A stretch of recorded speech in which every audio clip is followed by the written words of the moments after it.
ಮಕ್ಕಳೇ ಕೇಳಿ, ಇವತ್ತು ಒಂದು ಸ್ಪೆಷಲ್ ಕತೆ ಇದೆ ನಿಮ್ಗೆ. ಹಾ ಯಾರ್ದು ಗೊತ್ತಾ? ನಿಮ್ಮೆಲ್ಲರ ಫೇವ್ರೆಟ್ ಆ ದಪ್ಪ ಹೊಟ್ಟೆ ಇರೋ ಸೊಂಡ್ಲಿರೋ ದೇವ್ರು. ಯಾರು ಯಾರು ಹೇಳಿ ನೋಡೋಣ. ಸರಿ ಹೇಳಿದ್ರಿ, ಗಣೇಶ ದೇವ್ರು. ಹೌದು, ಗಣೇಶ ದೇವರ ಕಥೆ. ಗಣೇಶ ಅಂದ್ರೆ ಬರೀ ಮೋದಕ ತಿನ್ನೋದಲ್ಲ, ತುಂಬಾ ಬುದ್ಧಿವಂತ ಅಲ್ವಾ? ಖಂಡಿತ. ಇವತ್ತು ಆ ಗಣೇಶ ದೇವ್ರು ಒಂದು ತುಂಬಾನೇ ದೊಡ್ಡ ಕೆಲ್ಸ ಹೇಗೆ ಮಾಡಿದ್ರು ಅಂತ ನೋಡೋಣ. ಇದು ತುಂಬಾ ವರ್ಷಗಳ ಹಿಂದೆ ನಡೆದಿದ್ದು. ಆಗ ವ್ಯಾಸರು ಅಂತ ಒಬ್ರು ಮಹಾಜ್ಞಾನಿ ಇದ್ರು. ಮಹರ್ಷಿ ಅಂತಾರೆ. ಅಂದ್ರೆ ಎಲ್ಲ ಗೊತ್ತಿರೋರು, ದೊಡ್ಡ ಋಷಿಗಳು. ಅವರಿಗೆ ಒಂದು ಪ್ರಪಂಚದಲ್ಲೇ ಅತೀ ದೊಡ್ಡ ಕಥೆ ಗೊತ್ತಿತ್ತು. ಅದುವೇ ಮಹಾಭಾರತ. ಅಬ್ಬಾ, ಮಹಾಭಾರತ ಅಂದ್ರೆ ಚಿಕ್ಕ ಪುಸ್ತಕ ಅಲ್ಲ ಕಣ್ರಿ, ಅದೊಂಥರ ದೊಡ್ಡ ಸಮುದ್ರ ಇದ್ದ ಹಾಗೆ. ಹೌದು, ಅದೆಷ್ಟೊಂದು ಕಥೆಗಳು, ಪಾಠಗಳು, ಯುದ್ಧಗಳು, ಏನೇನೋ ಇದೆ ಅದರಲ್ಲಿ. ಸಾವಿರಾಲು ಲಕ್ಷಗಟ್ಲೆ ಶ್ಲೋಕಗಳು ಅಂತಾರೆ. ಅಂದ್ರೆ ಹಾಡುಗಳ ತರಹ ಸಾಲುಗಳು. ಅಷ್ಟು ದೊಡ್ಡದು. ಹೌದು, ವ್ಯಾಸರಿಗೆ ಅನಿಸ್ತು ಈ ಕಥೆ ಎಲ್ರಿಗೂ ತಿಳಿಬೇಕು, ಇದನ್ನ ಬರೆದಿಡ್ಬೇಕು ಅಂತ. ಮುಂದಿನವರಿಗೂ ಬೇಕಲ್ವಾ ಅದ್ಕೆ. ಆದ್ರೆ ಅಷ್ಟು ದೊಡ್ಡ ಕಥೆಯನ್ನ ಒಬ್ಬರೇ ಹೇಗ್ ಬರೆಯೋದು ಯೋಚನೆ ಮಾಡಿ. ಹೌದು, ಬೆಟ್ಟದಷ್ಟು ದೊಡ್ಡ ಕೆಲ್ಸ ಅಲ್ವಾ? ಕೈ ನೋವು, ಕಣ್ಣು ನೋವು, ಎಷ್ಟು ದಿನ ಬೇಕು? ತುಂಬಾ ಕಷ್ಟ, ವರ್ಷಗಳೇ ಬೇಕಾಗ್ಬೋದು, ಸುಸ್ತು ಆಗುತ್ತೆ. ಅದಕ್ಕೆ ವ್ಯಾಸರು, ಅಯ್ಯೋ ಒಬ್ಬನೇ ಹೇಗ್ ಬರೆಯಲಿ, ಯಾರಾದ್ರೂ ಹೆಲ್ಪ್ ಮಾಡಿದ್ರೆ ಚೆನ್ನಾಗಿತ್ತು ಅಂತ ಯೋಚನೆ ಮಾಡಿದ್ರು. ಹಾಗೆ ಯೋಚನೆ ಮಾಡ್ತಾ ಮಾಡ್ತಾ ಅವರಿಗೆ ಥಟ್ ಅಂತ ಒಬ್ರು ನೆನ್ಪಾದ್ರು. ಯಾರು ಹೇಳಿ?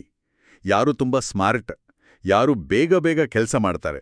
ಗೊತ್ತಾಯ್ತು, ನಮ್ಮ ಗಣೇಶ ದೇವ್ರು. ಕರೆಕ್ಟ್.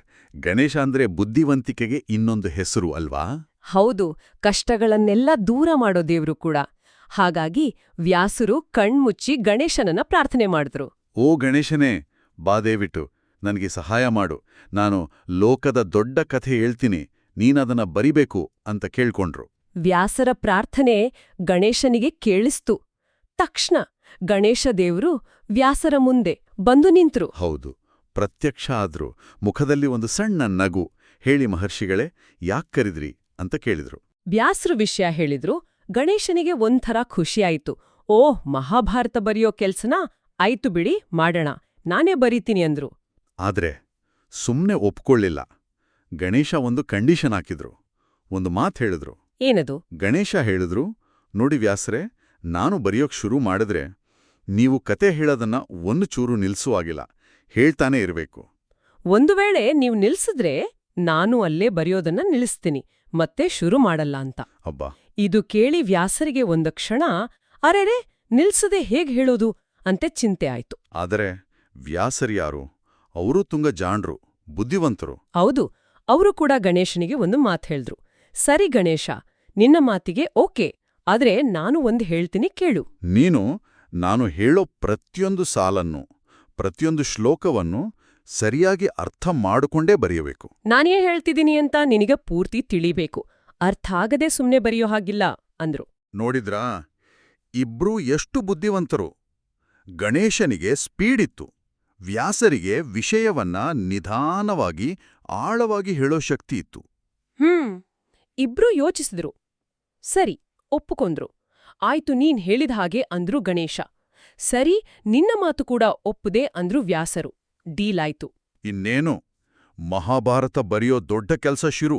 ವ್ಯಾಸರು ಒಂದು ಕಡೆ ಕಣ್ಮುಚ್ಕೂತು ಕತೆ ಹೇಳೋಕ್ ಶುರು ಮಾಡಿದ್ರು. ಗಣೇಶ ಬರೆಯಕ್ಕೆ ರೆಡಿಯಾದ್ರು, ತಾಳೆಗರಿಯೆಲ್ಲ ಇಟ್ಕೊಂಡ್ರು. ಆದ್ರೆ ಬರೆಯಕ್ಕೆ ಪೆನ್ ಬೇಕಲ್ವಾ?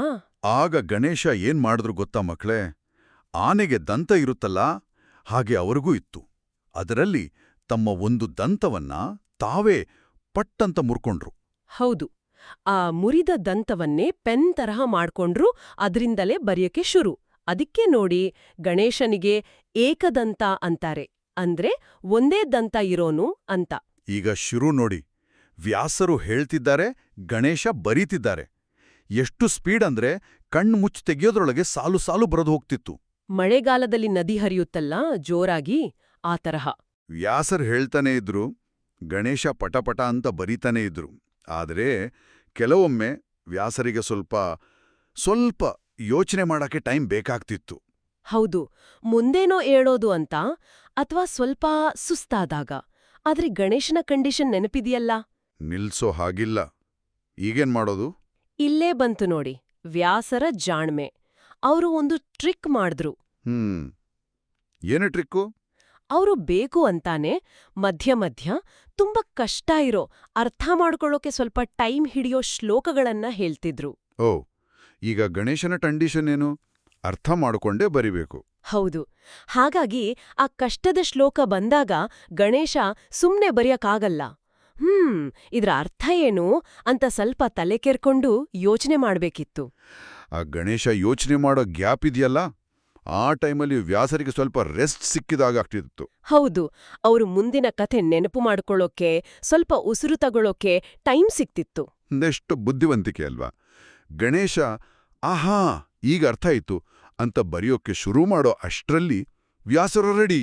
ಹೀಗೆ ಒಬ್ಬರ ವೇಗ, ಇನ್ನೊಬ್ಬರ ಬುದ್ಧಿ ಎರಡೂ ಸೇರಿತು. ದಿನಗಳು, ತಿಂಗಳುಗಳು, ವರ್ಷಗಳೇ ಹೋದ್ವು. ಕೊನೆಗೂ ಆ ದೊಡ್ಡ ಕೆಲ್ಸ ಮುಗೀತು. ಮಹಾಭಾರತ ಪೂರ್ತಿಯಾಗಿ ಬರೆದು ಮುಗೀತು. ಹೌದು, ಗಣೇಶ ಮತ್ತು ವ್ಯಾಸರು ಇಬ್ಬರೂ ಸೇರಿ ಈ ಅದ್ಭುತವಾದ ಕೆಲ್ಸ ಮಾಡಿ ಮುಗಿಸಿದ್ರು. ಈ ಕಥೆ ಚೆನ್ನಾಗಿದೆ ಅಲ್ವಾ? ಇದರಿಂದ ನಾವು ಕಲಿಯೋ ಪಾಠಗಳೂ ಇವೆ. ಮೊದಲ್ನೇದೇನು ಅಂದ್ರೆ, ಯಾವುದೇ ಕೆಲ್ಸವನ್ನ ಗಣೇಶನ ಹಾಗೆ ಅರ್ಥ ಮಾಡ್ಕೊಂಡ್ ಮಾಡ್ಬೇಕು, ಸುಮ್ನೆ ಅವಸರದಲ್ಲಿ ಮಾಡೋದಲ್ಲ. ಹೌದು, ವಿಷಯ ತಿಳಿದು ಮಾಡಿದ್ರೆ ಆ ಕೆಲ್ಸ ಚೆನ್ನಾಗಿರುತ್ತೆ. ಇನ್ನೊಂದು, ತಾಳ್ಮೆ ಮತ್ತೆ ಬುದ್ಧಿ ಇದ್ರೆ ವ್ಯಾಸರು ಮತ್ತು ಗಣೇಶನ ಹಾಗೆ ಎಂಥ ದೊಡ್ಡ ಕಷ್ಟದ ಕೆಲ್ಸನಾದ್ರೂ ಮಾಡ್ಬೋದು. ಖಂಡಿತ, ಹೆದರಬಾರ್ದಷ್ಟೇ. ಮೂರನೇದು, ಒಬ್ರೇ ಮಾಡೋದಕ್ಕಿಂತ ಎಲ್ಲರೂ ಸೇರಿ ಮಾಡಿದ್ರೆ ಕೆಲಸ ಬೇಗ ಆಗುತ್ತೆ, ಚೆನ್ನಾಗೂ ಆಗುತ್ತೆ. ವ್ಯಾಸರು ಗಣೇಶನ ಸಹಾಯ ತಗೊಂಡ್ರಲ್ವಾ, ಹಾಗೆ ಒಟ್ಟಿಗೆ ಇದ್ರೇನೆ ಬಲ. ನೋಡಿದ್ರಲ್ಲ ಮಕ್ಕಳೇ, ಗಣೇಶ ದೇವರು ಎಷ್ಟು ಬುದ್ಧಿವಂತರು, ವ್ಯಾಸರು ಎಷ್ಟು ಜಾಣ್ರು. ಹೌದು. ಇನ್ನೊಂದು ವಿಷಯ, ಗಣೇಶ ಆ ಒಳ್ಳೆ ಕೆಲ್ಸಕ್ಕೆ ಅಂದ್ರೆ ಮಹಾಭಾರತ ಬರೆಯೋಕೆ ತಮ್ಮ ಒಂದು ದಂತವನ್ನೇ ಕೊಟ್ರು ಅಲ್ವಾ? ಹೌದು, ಅಂದ್ರೆ ಒಳ್ಳೆಯದಕ್ಕಾಗಿ ನಮ್ಮತ್ರ ಇರೋದನ್ನೇ ಉಪಯೋಗಿಸಿ ಸ್ವಲ್ಪ ತ್ಯಾಗಕ್ಕೂ ರೆಡಿ ಇರ್ಬೇಕು ಅಂತನೂ ಹೇಳುತ್ತೆ ಈ ಕಥೆ. ಖಂಡಿತ. ಹಾಗಾದ್ರೆ ಮುಂದಿನ ಸಲ ಗಣೇಶನ ನೋಡಿದಾಗ ಈ ಕಥೆ ನೆನ್ಪಿಗೆ ಬರ್ಲಿ. ಅವರ ಬುದ್ಧಿವಂತಿಕೆ, ವ್ಯಾಸರ ಜಾಣ್ಮೆ, ಇಬ್ಬರು ಸೇರಿ ಮಾಡಿದ ಆ ದೊಡ್ಡ ಕೆಲಸ ಎಲ್ಲ ನೆನ್ಪಿರ್ಲಿ.